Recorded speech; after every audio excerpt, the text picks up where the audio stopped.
Erbil'de partimizin bürosunda 2 gün önce kimliği belirsiz şahısların, yani şüpheli şahısların parti binamızın etrafında gezdiklerine dair, daha doğrusu muhtemel bir saldırı girişimine ilişkin keşfi andırdığı söyleniyor oradaki yöneticilerimizden gelen bilgiye göre. Eğer bu bir keşifse neyin keşfi diye buradan sormak istiyorum. Parti binamızın etrafında şüpheli şahıslar ne aramaktadırlar? Arkadaşlarımız güvenlik güçlerine bilgi vermişler.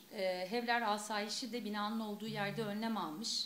Asayişin kayıtlarına göre şahıslar 2 saat yürüyüp kamerasız alanda izlerini kaybettiriyorlar. Ancak bu tür olaylar biliyorsunuz daha önce de yaşandı. Yakın zamanda yaşananını hatırlatalım. 18 Eylül tarihinde Hevler'de Keneke Bürosu'na bir saldırı düzenlendi ve saldırı sonucu Denizli Cevdet Bülbül katledildi. Partimize yönelik Hevler'de gelişecek olası bir saldırının gelişmemesi için bu şüpheli şahısların kimler olduğunun kamuoyuna açıklanması, olası saldırıların engellenmesi için gerekli tedbirlerin alınması gerekiyor. Bu tedbirler kimler tarafından alınabilir? Kürdistan Bölgesel Yönetimi Hükümeti ve yetkilileri tarafından alınabilir. Kürdistan Bölgesel Yönetimi Hükümeti ve yetkilileri bu konuda dikkatli, duyarlı ve tedbirli davranmalıdır. Çağrımızı da buradan yine demiş olalım.